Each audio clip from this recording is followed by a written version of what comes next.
We continue reading from Srimad Bhagavad Gita as it is, chapter 1, text 36, where Arjuna is telling Krishna, Arjuna has become compassionate and he does not want to fight now. Papam eva shrayed asman hateva hatvaitan atatayinaha tasman naraha vayam hantum dhatrashtran sa bandhavan swajanam hi katham hatva sukhina shyama madhava. Sin will overcome us if we slay such aggressors. Therefore, it is not proper for us to kill the sons of Dhritarashtra and our friends. What should we gain, O Krishna, husband of the goddess of fortune? And how could we be happy by killing our own kinsmen? So the first reason yesterday we heard Arjuna gave that he does not want to fight is because he said, I'll win a kingdom, but I will have no one to share it with. I cannot share my happiness. So then what's the use? You know how we also say when we get something, we want to show, we want to share it with others. We want to show that, oh, you know, I got this. So then our happiness increases. So yesterday we heard Arjuna saying that even if I get a kingdom and all my people are all dead, who will I enjoy with? Who will I enjoy it with? And today he's saying, this is the second reason, that we will get sinful reaction.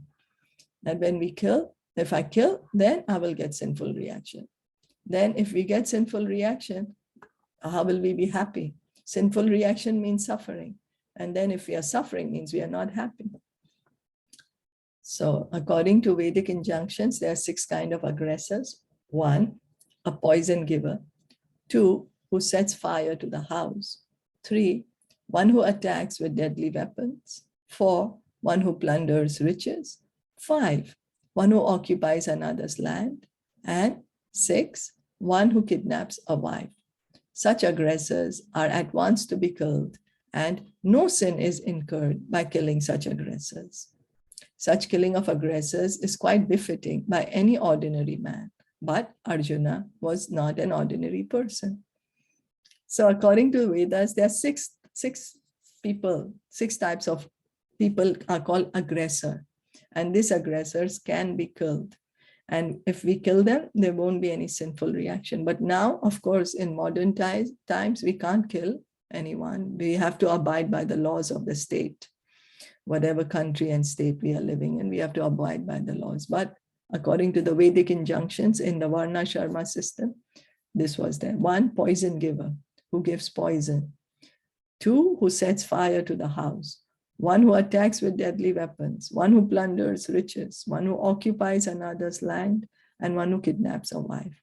So actually the Kauravas, Duryodhana had done all these against the Pandavas. He gave poison cake to Bhim. Then when they were in the house of lack, he set fire to the house. You know, attacks with deadly weapons also. I think they were in a war. And then plunders their riches. He was taking away their kingdom, taking away all their wealth, taking away their kingdom. And also they tried to disrobe their wife. So he was, Arjuna now speaking on, he was saintly by character, and therefore he wanted to deal with them in saintliness. This kind of saintliness, however, is not for a Kshatriya. So in spite the Kauravas doing such acts of aggression, Arjuna, because he's a pure devotee, he wanted to not kill them, you know. But here what is said, that this kind of saintliness is not for a Kshatriya. Although a responsible man in the administration of a state is required to be saintly, he should not be cowardly. So if somebody is done wrong, then the judge has to give a proper punishment. It may be capital punishment or whatever, but it has to be done. Why? Because it's good for the person who's committed the crime, so that they don't need to take future lives to suffer for that. You know. So that is for the administrator, and Arjuna is a Kshatriya, so it's his duty to protect. For example, Lord Rama was so saintly that people even now are anxious to live in the kingdom of Lord Ram Raja. But Lord Rama never showed any cowardice. Ravan was an aggressor against Ram because Ravan kidnapped Rama's wife, Sita. But Lord Rama gave him sufficient lessons, unparalleled in the history of the world. So although Lord Ramachandra, he came to show how a perfect human being lives, Maryada Purushottam. He's not a human being, of course, he's God, but he showed us how to behave perfectly. Yet, when Ravan kidnapped his wife, he didn't say, oh, I cannot kill, I have to be good. No, he killed Ravan. He did his duty. So in Arjuna's case, however, one should consider the special type of aggressors, namely his own grandfather, own teacher, friends, sons, grandsons, etc. Because of them, Arjuna thought he should not take the severe steps necessary against ordinary aggressors. Besides that, saintly persons are advised to forgive. I'm sorry, can you please just hold on for a moment? So we continuing. So Arjuna, because of them, Arjuna thought he should not take the severe steps necessary against ordinary aggressors. Besides that, saintly persons are advised to forgive. Such injunctions for saintly persons are more important than any political emergency. So of course, now Arjuna, the aggressors are his grandfather, teacher, cousins, sons, grandsons, you know.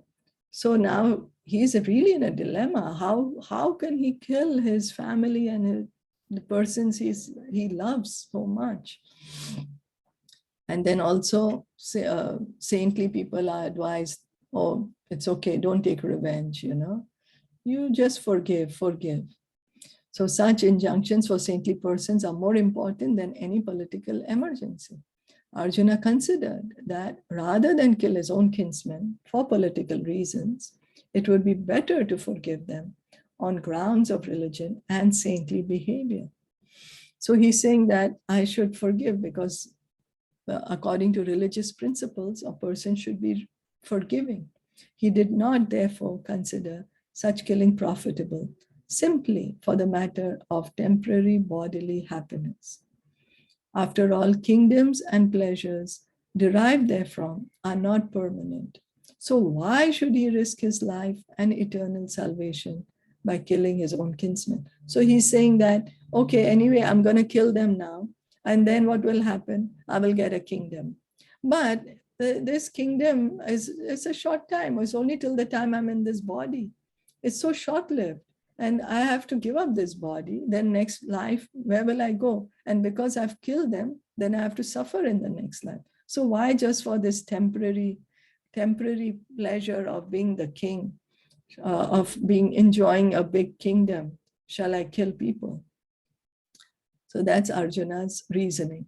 Arjuna's addressing of Krishna as Madhava, or the husband of the goddess of fortune, is also significant in this connection.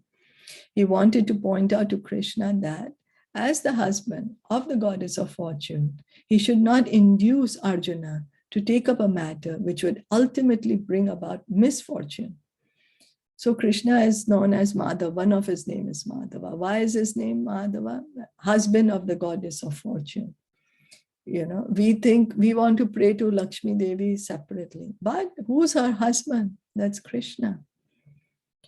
And then, so Arjuna is saying that you are the husband of goddess of fortune. Why you want me to do something which will give me misfortune? Why misfortune? Or that I'm committing sinful actions. Then because of that, I will suffer. That will be my greatest misfortune. Krishna, however, never brings misfortune to anyone, to say nothing of his devotees. So Krishna, he in fact removes all the inauspicious things in the path of everyone. He never tells anyone or never wishes anything bad for anyone. He is always wishing the best for each and every one of us. And he removes all those obstacles. You know, he does not want anyone to be unhappy. No father likes his child to be unhappy.